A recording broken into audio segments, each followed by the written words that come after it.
Welcome, you're watching Vox News, your daily news updates with Rita Kamkumo.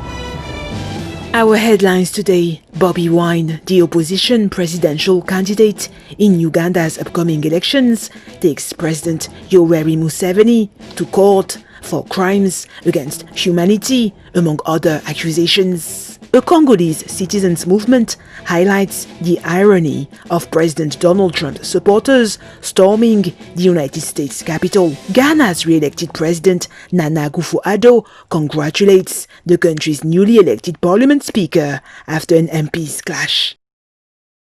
For a few minutes and you're able to read. As a matter of fact, I would really now I'm being arrested. As you can see, I'm being arrested. Who is the presidential candidate? What are you doing? This is a video of 38-year-old Bobi Wine, the opposition presidential candidate in Uganda's January 14th elections, being dragged from his car by the police as he spoke to journalists during an online media event on Thursday. Wine told the press that he has filed a complaint with the International Criminal Court against outgoing President Yoweri Museveni and others for crimes against humanity, among other accusations. My humble prayer, and it is my hope that the International Criminal Court will see it necessitating and indeed viable to see that General Museveni, General Eri Tumwine, and many others are presented to the International Criminal Court, because justice should chase everybody.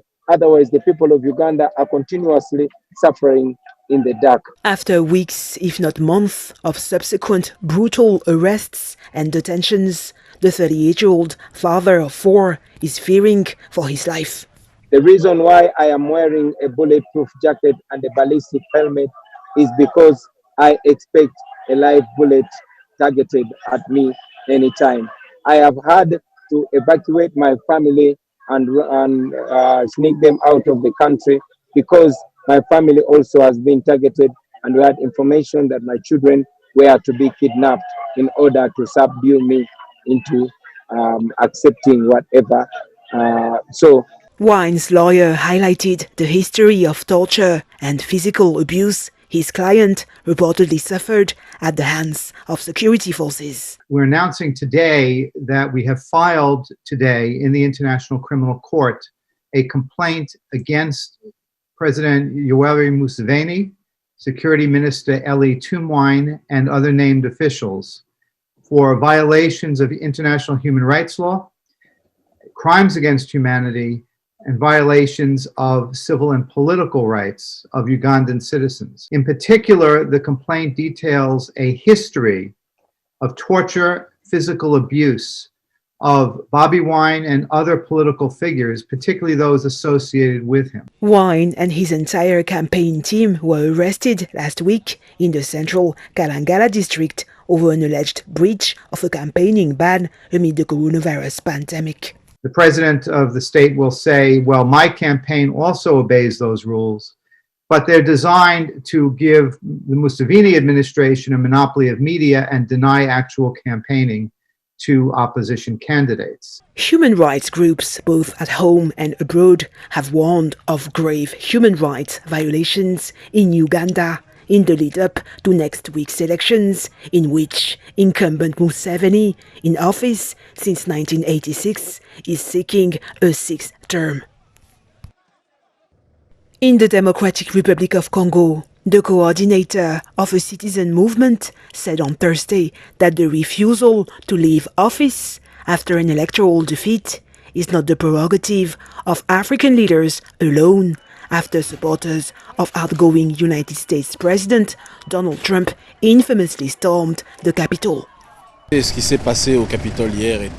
what happened in the Capitol yesterday is extremely worrying for democracy, especially since the United States is positioning itself today as one of the main democratic models. So it's extremely serious, and we condemn these acts, uncivil acts. We also condemn what happened at the level of security services and ask President Trump to respect the peaceful handover of power. What just happened demonstrates that human nature does not ultimately depend on skin color, race, or origin. Human nature, when it is not managed, when there are no safeguards such as education, such as the establishment of strong institutions, such as the existence of responsible leadership, well, you get that kind of thing because human instinct takes over. Unfortunately, it's unacceptable. But it's ultimately not the prerogative of certain categories of citizens. The United States Senate's Democratic leader, Chuck Schumer, and House Speaker Nancy Pelosi called on Thursday for President Donald Trump's immediate removal from office, following his supporters' violent attempt at preventing the certification by Congress of Joe Biden's election victory. In Ghana, President Nana Akufo-Addo took the oath of office on Thursday after narrowly winning re-election in the December 7th vote for the legislature and head of state. I cannot therefore take this honor and privilege bestowed on my mother's self lightly, and I thank Almighty God and the Ghanaian people who by an emphatic margin renewed my mandate in office for 4 more years. Akufo-Addo congratulated newly elected Parliament Speaker, opposition NDC candidate Alban Bagwin. My good friend and colleague of many years in this House, the Right Honourable Alban Sumana Kingsford Bagwin, on his assumption of office as the Speaker of the 8th Parliament of the 4th Republic. Nearly 3 decades of devoted service to Parliament by you has culminated in this moment. Mayhem had erupted in Parliament ahead of the swearing-in after a ruling party MP tried to seize the ballot box during the vote for Parliament Speaker. But after order was restored with the army's intervention, Parliament narrowly chose someone from the opposition, a first in Ghana's post-independence history. Unlike some other regional leaders, Niger's President Mahamadou Issoufou, who is nearing the end of his second 5-year term, refused to stand for re-election in the presidential election held on the 27th of December, as per his country's constitution. Looking back at his 10 years in power, from democratic institutions to security challenges, the outgoing president said last week that he is satisfied to have honored his promises towards the people of Niger. I can't be tempted by a third term because one of the points of my Renaissance program, there are 8 points. One of these 8 points was the consolidation of democratic and republican institutions. I have worked a lot on this. We needed to stabilize Niger through strong democratic institutions. What I am satisfied with, to sum up, is that I have honored my promises. I said what I would do if the people of Niger placed their trust on me. I have done what I promised. I think that's the best thing I can take away from my 10 years in power. Issoufou gave way to prominent presidential hopefuls such as his designated successor Mohamed Bazoum or former Nigerian leader Mahamadou Ousmane, who are both heading for the second round of the vote, as no candidate garnered the needed majority for a first-round victory in the December election. On the health front, South Africa's Health Minister Nzweli Mkhize said on Thursday that his country would receive a first 1 million doses of COVID-19 vaccines by the end of the month from the Serum Institute of India. It is a country we've estimated 1.25 million of health workers, both for public and private sector, need to be prioritized. It is for this reason that today we announced that South Africa will be receiving the first 1 million doses of vaccine in January and another 500,000 in February from the Serum Institute of India. And we believe that in South Africa, if it was possible, everyone should actually have a vaccine. But in terms of our current calculation, you need a minimum of 67 to 70% of the population to be immunized so that you can break the cycle of transmission.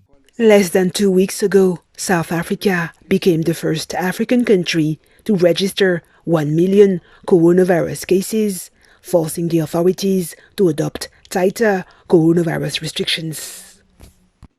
On the international scene, Turkey's Foreign Minister Mevlut Cavusoglu said on Thursday that his country is ready to normalize relations with France, despite ongoing bilateral tensions over several issues.